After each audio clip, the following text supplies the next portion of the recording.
मैं मुबारकबाद देता हूं हमारी मुसल्लह अफवाज को कि उन्होंने एक अजीम कुर्बानी पेश की और बहादुरी के साथ ऑपरेशन सिंदूर में भारत को कामयाबी दिलाई।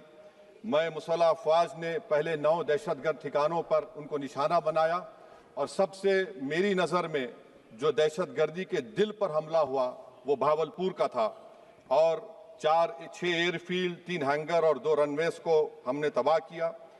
बाद में ऑपरेशन सिंदूर की कामयाबी की एक अहम वजह यह थी मैडम कि मुल्क में इत्तेहाद और इत्तेफाक पैदा हो गया था, एक यूफोरिया पैदा हो गया था, मगर अफसोस कि हुकूमत ने उसका फ़ायदा नहीं उठाया।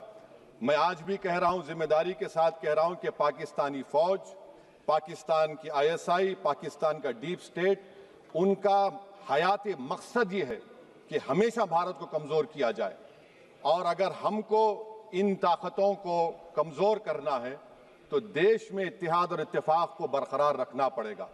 अगर हम बुलडोज़र के ज़रिए या फिर लिसानी जबर के ज़रिए या मजहबी फ़िरका परस्ती के ज़रिए अक़लियतों को निशाना बनाएंगे तो हम खुदा ना खास्ता उन पड़ोसी मुल्क के दहशतगर्द तंजीमों को कहीं कामयाब ना हो जाए। मैडम, मैं आपके सामने ये भी कहना चाहूँगा कि इत्तेहाद और इत्तेफाक इस मुल्क में जब मजबूत होगा तो हमको बैनुल-अक़वामी सतह पर दिखाने की ज़रूरत नहीं पड़ेगी। मैं आपकी तरफ से हुकूमत से चंद सवालात करना चाहूँगा कि वज़ीर आज़म ने कहा कि खून और पानी एक साथ नहीं बह सकते, आतंकवाद और बातचीत एक साथ नहीं हो सकती। तो मेरा सवाल आपके ज़रिए से वज़ीर आज़म और हुकूमत से ये है, फिर जिन इंसानों को बैसारा की वादी में मारा गया था, क्या आपका ज़मीर इस बात की इजाज़त देता है कि आप ट्रेड बंद कर दिए, पाकिस्तान का एयरक्राफ्ट हमारे एयर स्पेस में नहीं आ सकता, उनकी कश्ती हमारे पानी में नहीं आ सकती, ट्रेड खत्म हो चुका है डायरेक्ट इनडायरेक्टेड, आपका ज़मीर जिंदा क्यों नहीं है? किस सूरत से आप पाकिस्तान से क्रिकेट मैच खेलेंगे जब हम पानी नहीं दे रहे हैं? 80% पानी पाकिस्तान का हम रोक रहे हैं, ये कहकर के पानी और खून नहीं बहेगा, आप क्रिकेट मैच खेलेंगे? मैडम, मेरा ज़मीर तो गवारा नहीं करता कि मैं उस मैच को देखूंगा।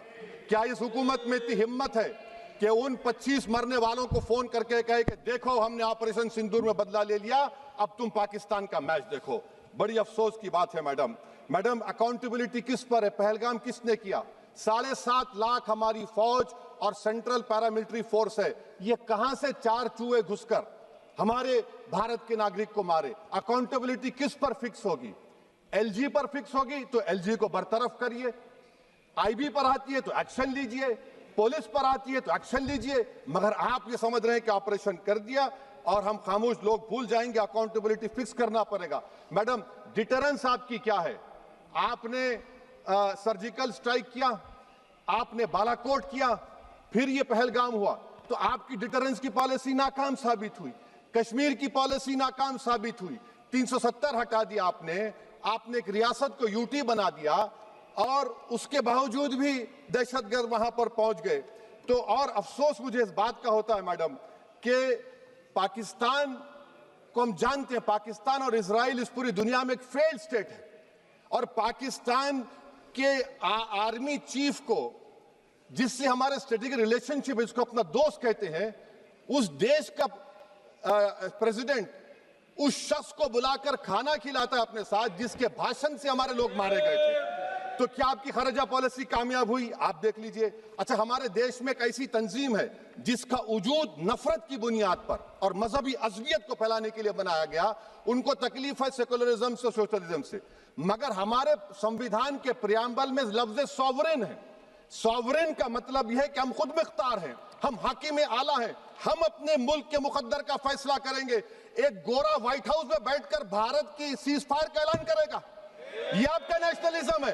अफसोस होता है मुझे सर। मैडम, मैं आपसे पूछना चाह रहा हूं कि अगर एक चचा सैम ऐलान कर रहे हैं तो हमारी फौज पर क्या असर पड़ा होगा? हमारे उन पायलटों पर क्या असर पड़ेगा जो नहीं मालूम कितनी ऊपर आसमानों पर भारत की हिफाजत कर रहे हैं? वो नेवी का सिपाही जो समंदर में खड़ा हुआ है, उसको ये नहीं मालूम हो रहा है कि मेरा प्रधानमंत्री ऐलान नहीं किया, एक गोरे ने ऐलान किया। बड़ा ये आपके कैसा होगा ये? मैडम, मेरा सवाल हुकूमत से ये भी है कि हम कोई एडवर्सेरियल कंट्री नहीं है अमेरिका के लिए, हम दोस्त हैं, स्ट्रेटेजिक रिलेशनशिप है, क्या क्या एग्रीमेंट हमने साइन नहीं किया, तो क्या ये दोस्ती निभा रहे हैं? मैडम, मैं हिस्टोरिकल एग्जाम्पल दे रहा हूं। क्रुश्चेव और टीटो, क्रुश्चेव ने दबाव डाला, टीटो ने कहा मैं नहीं मानता, मैं नैम ज्वाइन करूंगा। मैडम, फ्रांस और यूएसए, डिगोल को जब यूएसए ने दबाव डाला तो डिगोल ने कहा कि तुम दोस्त हो मगर हमारी खारिजा पॉलिसी आजाद ना है। मैडम, वहीं पर आप देखिए गुजराल साहब, जिसको कहते सबसे कमजोर थे, वजीर आजम थे, उन्होंने बहादुरी का मजारा किया, रिफूलिंग करने नहीं दिया। वियतनाम 20 साल यूएसए से लड़ा मगर झुका नहीं, और हम उनको बोल भी नहीं पा रहे, उनको बोल भी नहीं पा रहे। हम तो कोई दुश्मन मुल्क तो नहीं है अमेरिका के, ये आपको समझने की जरूरत है। और मैडम, यहां पर वजीर खारजा ने कहा वो चीन गए, डिप्टी चीफ ऑफ स्टाफ ने कहा कि चीन के इक्विपमेंट एक लाइव लैब था हमारे उनके लिए। क्या आपने कहा चीन को कि तुमने क्यों दिया पाकिस्तान को हथियार? आप नहीं कहे।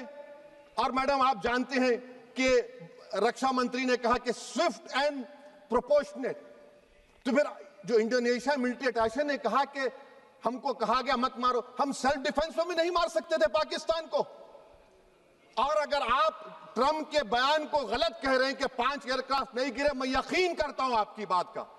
आप हमारे पायलट्स को कमेंट करिए ना, हमारे पायलट्स को कमेंट करिए कि हम अपने पायलट्स की तारीफ करते हैं, आप वो भी नहीं करना चाहते। मैं हुकूमत से जानना चाहता हूं मैडम कि क्या फ्रांस ने हमको सोर्स कोड नहीं दिया जिसकी वजह से हमारे एयरक्राफ्ट को क्या नुकसान हुआ? अब मुस्तकबिल में आप हथियार खरीदेंगे तो क्या आप सोर्स कोड हासिल करेंगे? और मैडम, मैं आपको बताना चाह रहा हूं, मेरे सवाल का जवाब हुकूमत दे। हमारे पास सैंक्शन जो स्क्वाड्रन है 42 है, 60 साल के बाद सिर्फ 29 काम कर रहे हैं। पाकिस्तान के पास 25 हैं, चीन के पास 50 से ज्यादा हैं। 11 साल से आप सरकार में हैं, सबमरीन नहीं है, थर्ड एयरक्राफ्ट कैरियर कहां पर है आप बताइए। और मैडम, FATF में लाना पड़ेगा आपको। अगर आप विश्व गुरु हैं तो हम आपको चैलेंज कर रहे हैं, आप G7 के कंट्रीज को, GCC को और चचा सैम को राजी कराइए कि पाकिस्तान को, मैडम खत्म कर रहा हूं, FATF में दोबारा लाया जाए। मैडम, ऑल पार्टी मीटिंग हुई, देखिए कितना कॉन्ट्रडिक्शन है केंद्र सरकार में और स्टेट सरकार में। ऑल पार्टी मीटिंग में था, केंद्र सरकार ने कहा कि नहीं, बैसारन मिडोस पर तो कोई जा ही नहीं सकता, जून से पहले इजाजत लेना पड़ेगा। बाद में हमको मालूम हुआ कि साल भर खुला रहता मिडोस सिवाय बारिश और स्नो के। ये कॉन्ट्रडिक्शन है केंद्र सरकार में। वहां पे मैं हुकूमत से मुतालबा करता हूं मैडम आपके जरिए से कि कौमी सिक्योरिटी को, नेशनल सिक्योरिटी को, खारिजा पॉलिसी को, फॉरेन पॉलिसी को राजनीति का मुद्दा मत बनाइए, राजनीति का मुद्दा मत बनाइए। ये हमारे मुल्क में मुफाद होगा, हमारे मुल्क के इत्तेहाद और एकजुटती को आप एक वोट का जरिया मत बनाइए। और मैं एक आखिरी बात पूछ रहा हूं मैडम, क्या चीन ने हमसे कहा था कि सीज फायर कर लो? और कैसे पाकिस्तान ने हमारे पायलट्स की बातों को सुना कि हमारा कम्युनिकेशन एनक्रिप्ट नहीं है? मैडम, आखिर में मैं अपने शेर से इस अपनी बात को खत्म करूंगा कि अपने ही हाथों से सर अपना कटाना है हमें, मादर हिंद पे भेंट चढ़ाना है हमें।